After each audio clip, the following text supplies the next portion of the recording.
Hello again, and today we're going to talk about buying a new or used vehicle, and we're going to look at like the differences in terms of pricing and what you kind of maybe don't know is in the price of a new car. So let's get to it. The reason we're doing this is because buying a car is the first major purchase that many people make, especially when you are in your later teens after you've got your driver's license. And the point is that whether it's new or used, it means you're going to put a lot of money into it. And so you want to make a good informed choice about what you're actually going to buy and how you're going to buy it. So when you buy a new car, keep in mind that you could go to the dealership and they have a price on the windshield, which is considered the base price, and that's the price that you would purchase the car before anything is added onto it. When you actually purchase the car, they're going to make you pay for things such as delivery, freight, pre-delivery inspection, pre-delivery expense, dealer preparation, admin fee. They might charge you to put the license plates on the car. They'll charge you to put some of the gas in the car so that you can actually drive it off the lot. And all that adds up to the price you're going to pay for your vehicle. So let's kind of take a look at how they figure out what you're actually going to pay for your car. So take a look at example number 1. Robert is thinking about buying a new subcompact car, and its total price includes this list of things. We have a base price, delivery charge, federal air conditioner tax, a fuel consumption tax. There is HST, and then they have a license fee and a fuel fee. These two are for the plates and fuel that they're going to put in your car.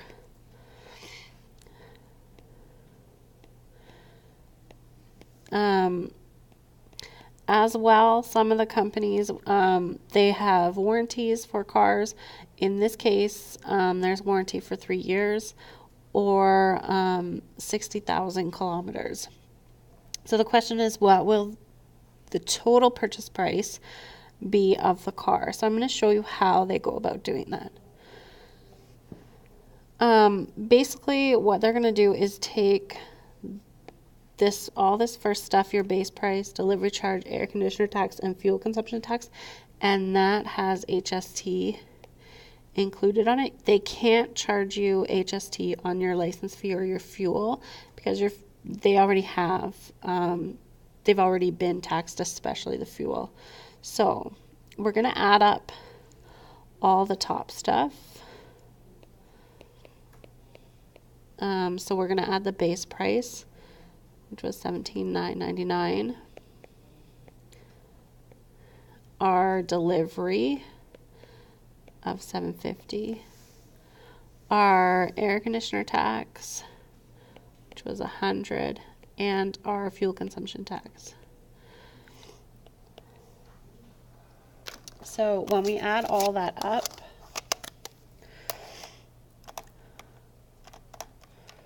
plus $750 plus $100 plus $75, we get a price of $18,924. And then we have to calculate our HST on that price that we just calculated. So $18,924 times 1.13 will give you the total price plus the HST.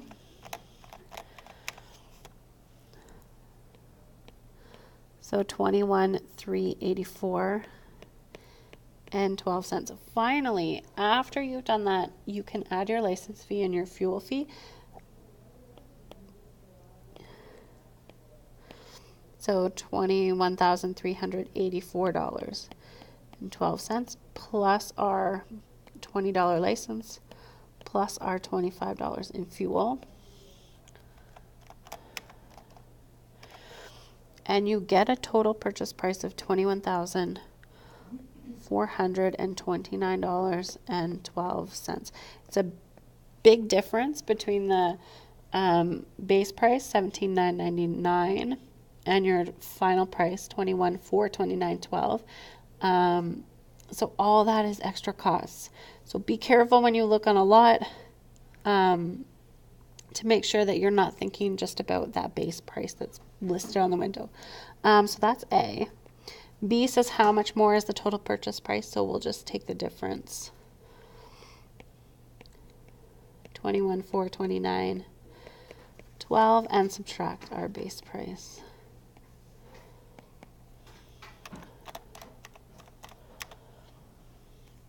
And we find out that we're actually paying $3,430.12 more than just what's listed as the sale price. Another thing you want to think about when you purchase a car is depreciation, because as soon as the car leaves the lot and within that first year, your car is going to lose value very quickly.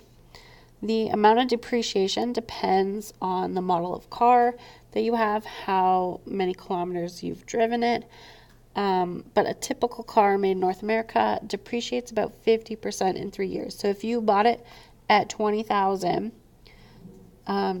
in about 3 years, it's going to only be worth $10,000. Now, when they do the depreciation, they do not take it on the total purchase price. They only do it on the base price. So keep that in mind, because you've paid all this extra on top of your base price, but in terms of depreciation, they don't take that into account. They only take into account the price, that base price of the car. So the formula kind of looks like this for depreciation. So we have the base price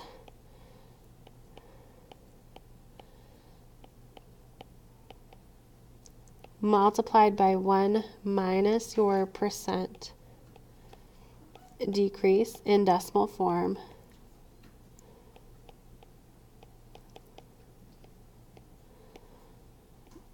to n, which is our years.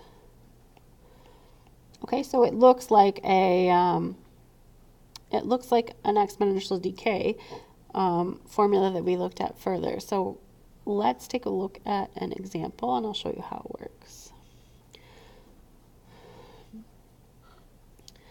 Let's assume the car, let's get rid of that Robert is thinking about buying will depreciate 20% each year. How much will the car be worth in 2 years? So in this case, our base price from the last example was $17,999. So that is our starting value of the car. And then we'll just do the formula. So $17,999. 1 minus 20% in decimal form was 0.20. And we're looking at 2 years. So our exponent there is 2. And then we'll just calculate it. This becomes 0.80 to the exponent of 2. And when I calculate it,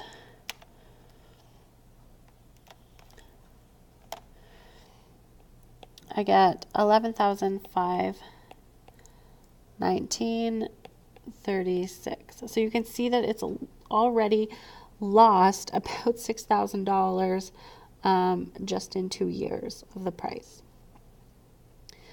The last thing we're going to talk about is, so that's a brand new car. If you're buying a used car, there's a couple of things to keep in mind. Before it can be sold, it has to have a safety standard certificate. So it has to indicate that it's been inspected and then it's safe to drive. And if it's not, you have to fix any of that stuff before it can be sold. And then in some cases, it has to pass an emissions test. And that's where applicable, because it's not on all cars. The application fees may or may not be included in the price of the used car, so it depends on who's actually selling it. A couple differences if you buy from a dealer or a private person. If you buy from a used car dealer, you're going to have to pay HST, which is that 13%. And they'll also add a fuel charge, and they'll add a license fee charge because they put the plates on and because they put fuel in the car.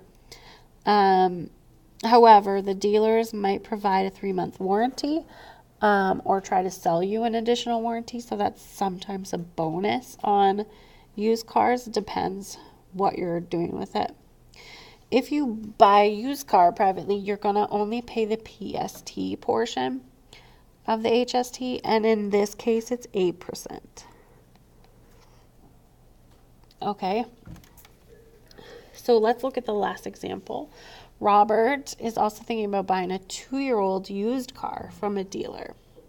So they've got his price that includes the safety standard certificate and the drive clean is $11,500. The license fee and fuel fee are $20 each. And there's a 3-month warranty he can buy for an extra cost of $1,200 plus HST. What's the total purchase price of the car with additional warranty? Okay, again, these are not taxable. So we're going to add those on at the very end. But the price of the car, because he's buying it from a dealer, has HST, and the warranty has HST. So what I'm going to do first is add up the price of the car plus the warranty. So $11,500 plus $1,200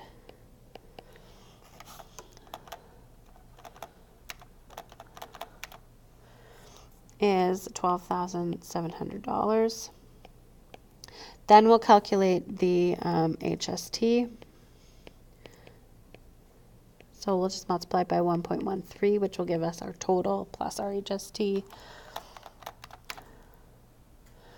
which is $14,351.